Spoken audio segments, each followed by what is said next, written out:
Acreditamos que crianças são sinônimos de inocência, mas algumas histórias desafiam essa ideia de forma assustadora.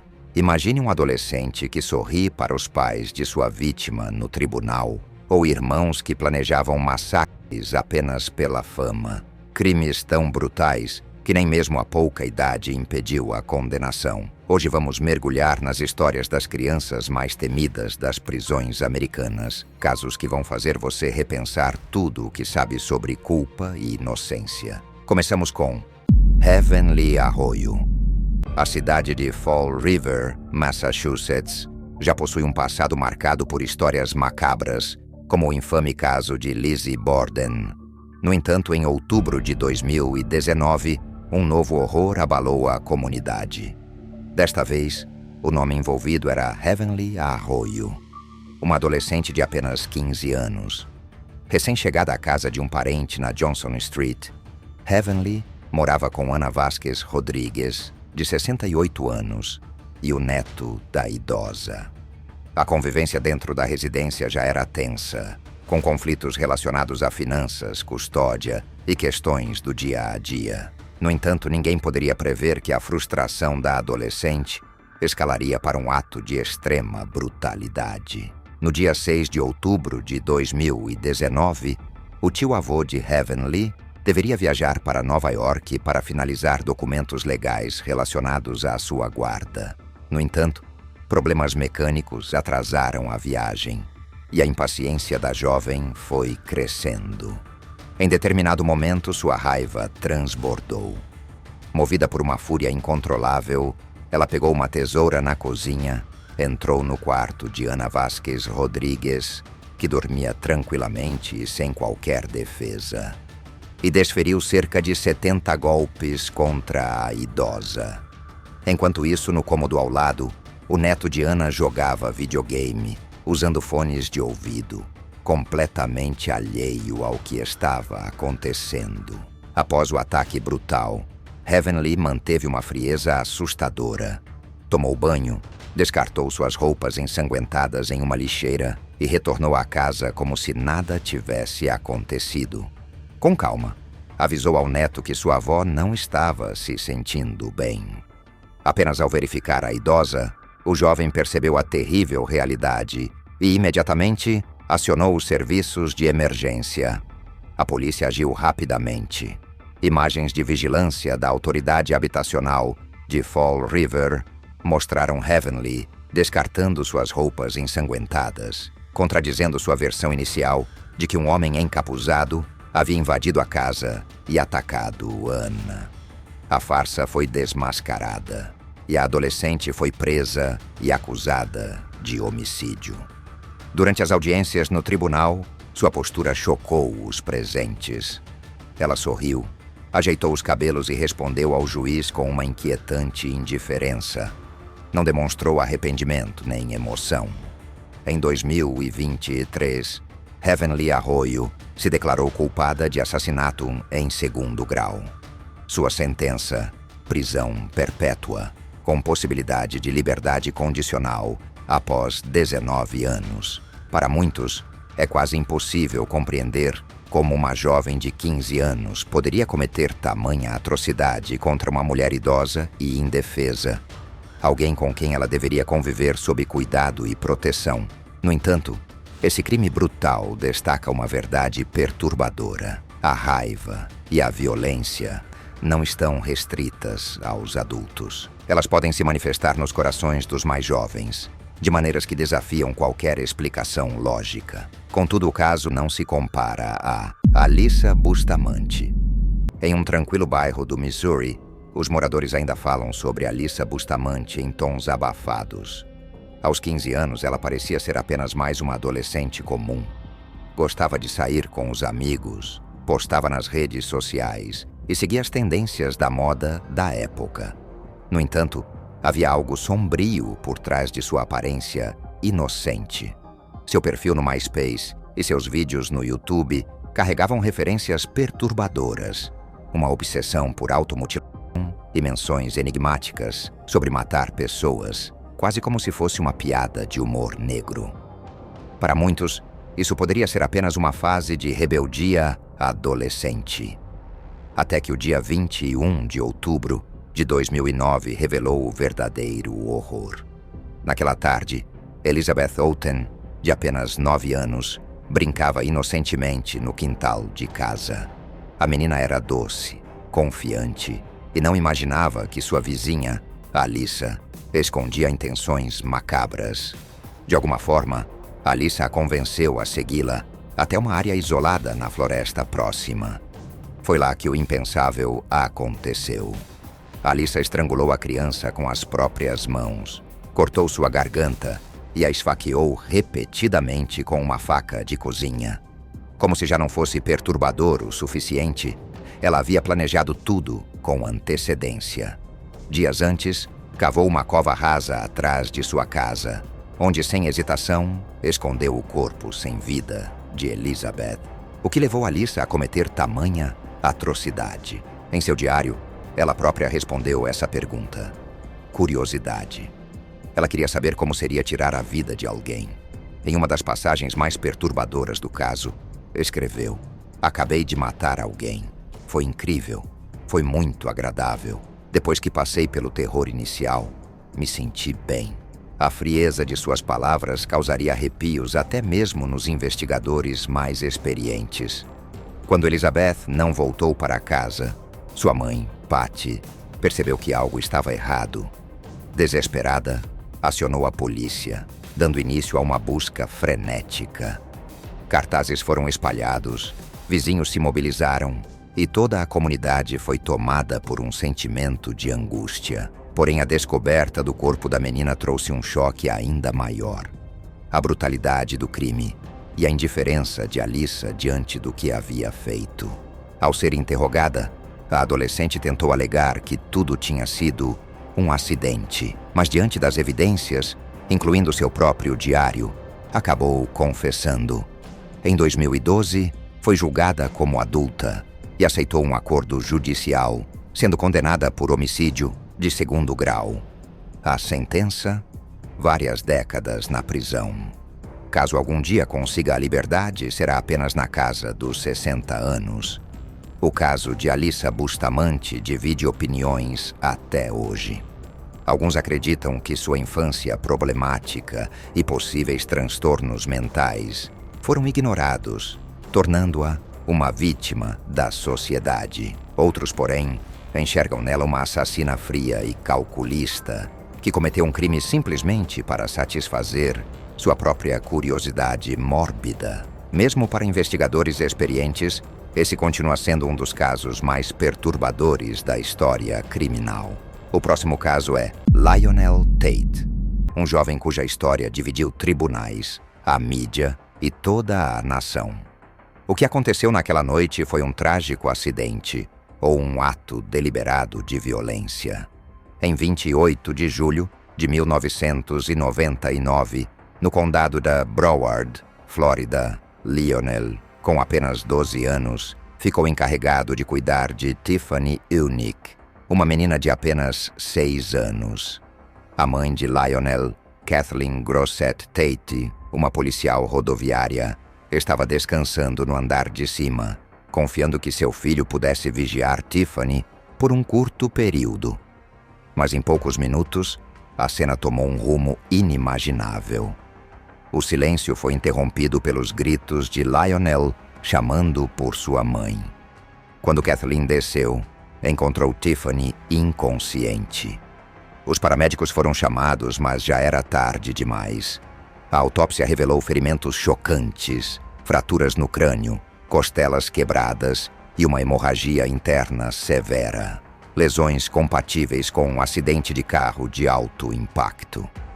A defesa alegou que Lionel estava apenas imitando golpes de luta livre que via na televisão, sem intenção de machucar Tiffany.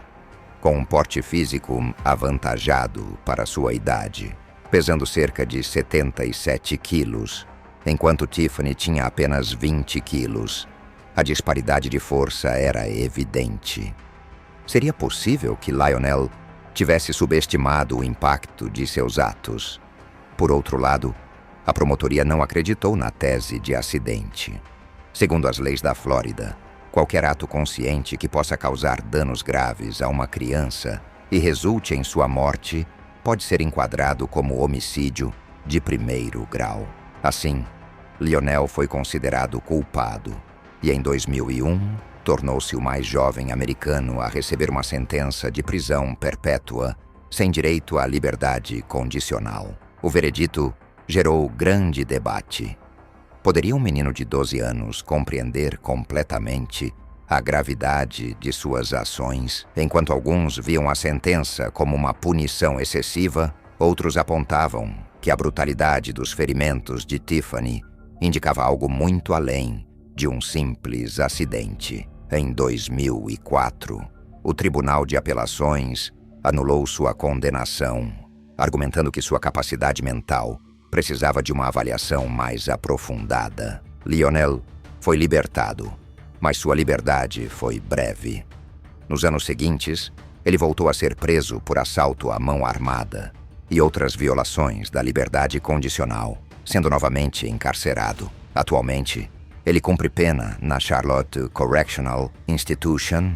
O que realmente aconteceu naquela noite? Lionel brutalizou Tiffany intencionalmente ou apenas subestimou o impacto de seus atos? O caso de Lionel Tate continua a levantar discussões sobre a linha tênue entre culpa, misericórdia e a forma como o sistema de justiça deve lidar com crimes cometidos por menores de idade.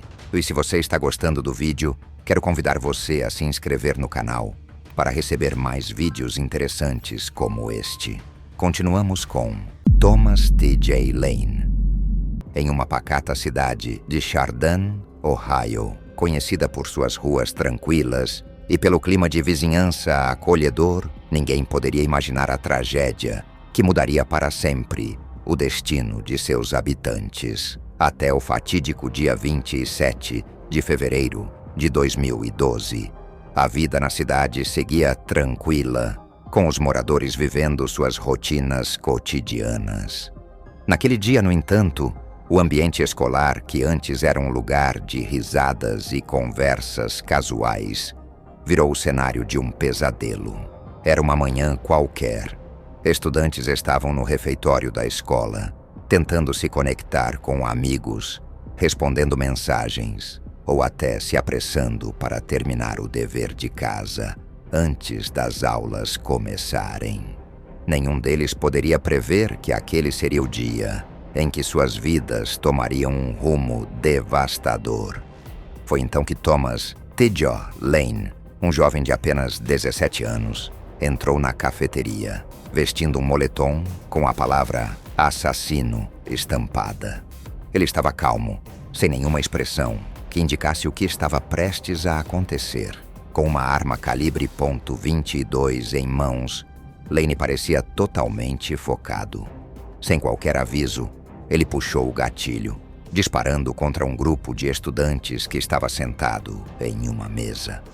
O impacto foi devastador e o caos se instaurou imediatamente. O estrondo dos tiros foi seguido por gritos, correria e pânico. Quando o silêncio se instalou novamente, 3 jovens haviam sido fatalmente atingidos: Daniel Parmiter, Demetrius Huland e Russell King Jr., todos com idades entre 16 e 17 anos. Outras 3 pessoas ficaram feridas, e uma delas sofreu sequelas permanentes, ficando paralisada para o resto da vida. O terror se espalhou pelo refeitório enquanto os professores e funcionários tentavam proteger os alunos. Uns empurraram estudantes para dentro de salas trancadas. Outros se lançaram por baixo das mesas do refeitório para arrastar os sobreviventes para um lugar seguro. Em um ato de coragem, um professor conseguiu expulsar Lane do prédio, desarmando-o. Ele fugiu, mas foi capturado poucas horas depois, perto de sua casa, enquanto seu carro estava estacionado a apenas 1 milha da escola. A cidade de Chardon estava em choque. As pessoas não conseguiam aceitar que um de seus próprios jovens fosse capaz de cometer um ato tão cruel e calculado. Investigações revelaram que Lane havia roubado a arma de um tio mas o motivo por trás de sua ação permanecia envolto em mistério. Boatos diziam que ele poderia estar sofrendo bullying, sentindo-se excluído ou até passando por sérios problemas emocionais. No entanto, uma coisa era certa: Lane nunca demonstrou qualquer arrependimento. No tribunal, ele reforçou a imagem de um jovem imperturbável e insensível. Durante o julgamento, Lane usou o mesmo moletom com a inscrição "assassino" e ainda fez gestos obscenos enquanto olhava para as famílias das vítimas. Um adolescente de 17 anos, ainda legalmente considerado menor de idade, mas que exibiu um comportamento frio e cruel, mais característico de criminosos endurecidos. Quando recebeu 3 penas de prisão perpétua consecutivas, sem direito à liberdade condicional, em março de 2013, muitos acreditaram que a justiça havia sido feita. Contudo, a história estava longe de terminar.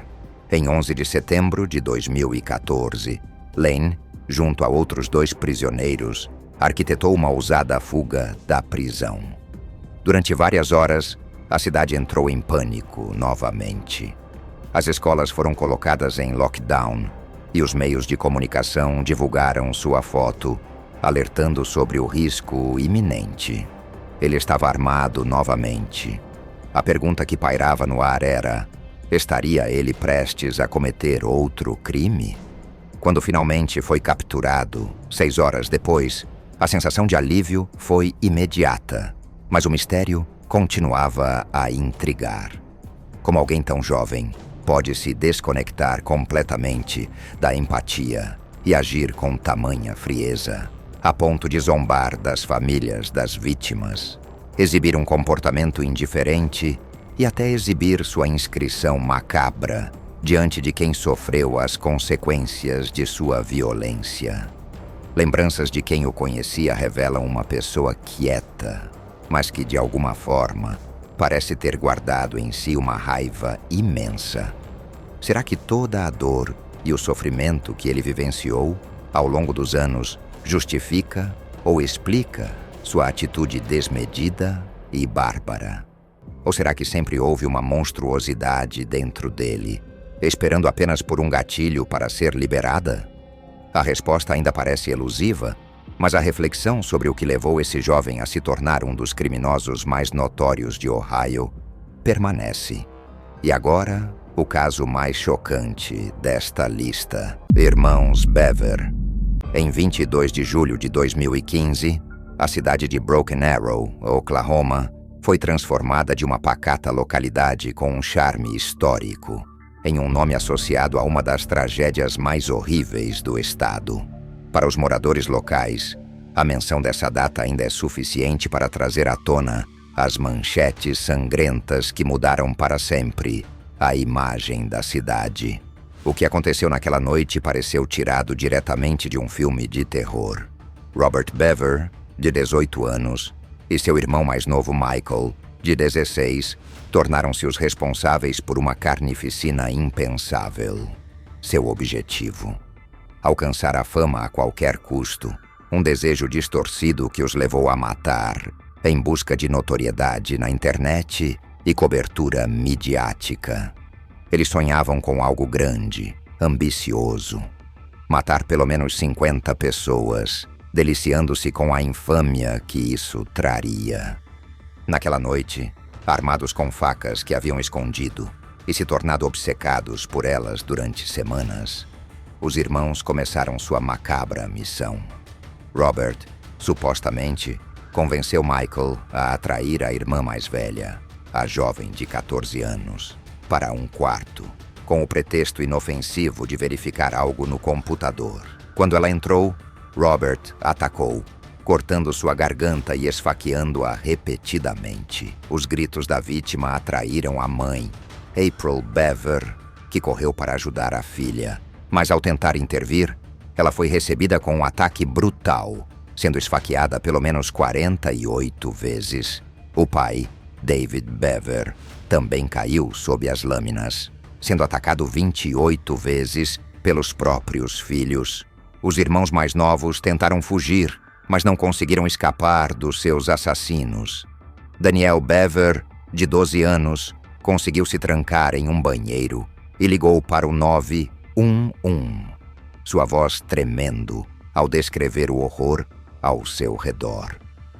Quando Michael enganou Danielle, dizendo que ele também estava ferido, e abriu a porta, o ataque continuou. Quando a polícia finalmente chegou, já era tarde demais. Danielle e outros 4 membros da família foram brutalmente assassinados. A irmã mais nova, Crystal, de apenas 2 anos, sobreviveu ao massacre, ainda tão jovem que mal compreendia a extensão da tragédia que se desenrolava ao seu redor. A jovem, apesar de gravemente ferida, conseguiu identificar Robert e Michael como os assassinos. Os irmãos fugiram pela porta dos fundos, mas a caça não durou muito. Autoridades, com a ajuda de um cão policial, encontraram os 2 se escondendo em bosques próximos, ainda encharcados pelo pavor e adrenalina da caçada. Ao serem capturados, os investigadores descobriram uma lógica distorcida por trás de seus atos. Os irmãos, ávidos por uma página na Wikipedia e pela atenção nas redes sociais, queriam ser lembrados, ser famosos, e alimentaram suas fantasias com conteúdos violentos de subculturas online. Para alguns, o que fizeram pode ser visto como um reflexo dessas influências digitais, mas para outros, é uma monstruosidade pura, um desejo inexplicável de assassinato. Robert, o irmão mais velho, foi condenado à prisão perpétua sem possibilidade de liberdade condicional. Michael, por ser menor de idade, recebeu uma sentença de prisão perpétua, com a possibilidade remota de liberdade condicional, embora, dadas as circunstâncias, seja altamente improvável que ele um dia seja liberado. A pergunta perturbadora que ainda ecoa é: como 2 adolescentes da mesma casa desenvolveram um desejo tão idêntico por um massacre tão brutal, especialmente contra seus próprios familiares? De onde vem tamanha maldade? Uma reflexão inquietante sobre o poder de influências, do enraizamento de ódio, ou, quem sabe, de uma monstruosidade que, por algum motivo, estava esperando para ser despertada. E se estes casos te chocaram, confira este vídeo sobre a criança mais temida na prisão. Obrigado por assistir. Fique com Deus e nos vemos em breve.